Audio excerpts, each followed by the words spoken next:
అలాగే ఫిలిమ్స్ తీసింది, చిన్న చిన్న ఫిలిమ్స్ చిన్న చిన్న హీరోలతో చేసినప్పుడు తను ఒక కాన్ఫిడెన్స్ గెయిన్ చేసుకుంది. అంతేగాని మాకు రెడీమేడ్ కేక్ వాక్ ఇక్కడ సినిమా తీయటం మా అండదండలో నాన్నగారు వాళ్ళందరూ ఉన్నారు కాబట్టి అని అనుకోలేదు.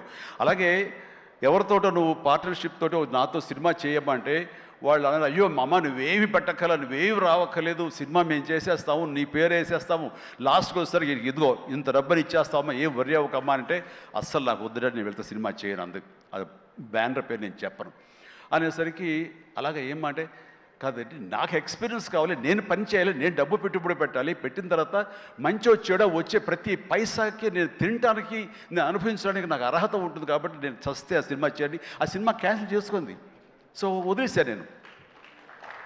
సాహుతోటి సినిమా అన్న తర్వాత సాహు తను కూర్చుని చెప్పండి మీరు ఎంత పెడతారో నేను అంతే పెడతానని సగం డబ్బు సొంతంగా పెట్టింది, మిగతా డబ్బు బయట నుంచి అప్పు తీసుకొచ్చింది పెట్టిందే తప్ప నేనైతే నా పైసలు ఇవ్వలేదు.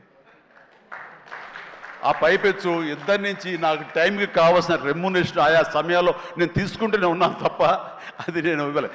అంత ప్రొఫెషనల్గా బిహేవ్ చేసింది. ఈ రోజున ఈ రిజల్ట్లో సాహు ఎంతగా అనుభవిస్తున్నాడో ఒక నా సినిమాని గర్వంతో ఎస్ నేను డబ్బులు పెట్టుబడి పెట్టి డబ్బు సంపాదించుకుంటున్నాను అదే గర్వంతో తను కూడా ఉంది. కాబట్టి ఈ రోజున ఒక డాక్టర్గా సుష్మిత చూస్తే నేను గర్వపడుతున్నాను, ఎప్రిషియేట్ చేస్తున్నాను, మనస్ఫూర్తిగా ఒక బిడ్డగా నేను గర్వపడుతున్నాను. థ్యాంక్స్ రా, యూ డిజర్వ్ ఇట్. సో అట్లాగా బిడ్డలు ఈ ఇండస్ట్రీలో రాణించాలి అంటే నిజంగా ప్రతి వాళ్ళు అది ఏ బిడ్డ అయినా అవని, ఆడబిడ్డ అవని, మగబిడ్డ అవని ఇండస్ట్రీలో రాణించాలి అంటే కనుక ఖచ్చితంగా ఎంకరేజ్ చేయాలి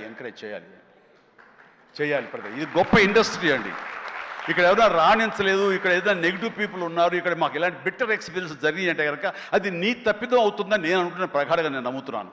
నువ్వు స్ట్రిక్ట్గా ఉండి సీరియస్గా ఉంటే కనుక ఏ ఒక్కటి అడ్వాంటేజ్ తీసుకోవడానికి ప్రయత్నించారు, ఎలాంటి ఏదంటే క్యాస్ట్ కావచ్చు అలాంటివి ఏమి ఉండవండి.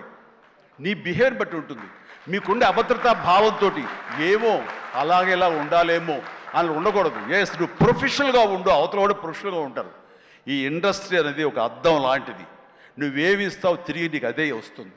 కాబట్టి ప్రతి ఒక్కరికి ధైర్యంగా పరిశ్రమకు రావాలి అనుకుంటే కనుక కృత నిశ్చయంతో దృఢ సంకల్పంతో హార్డ్ వర్క్ని ఆసరాగా తీసుకుని రండి.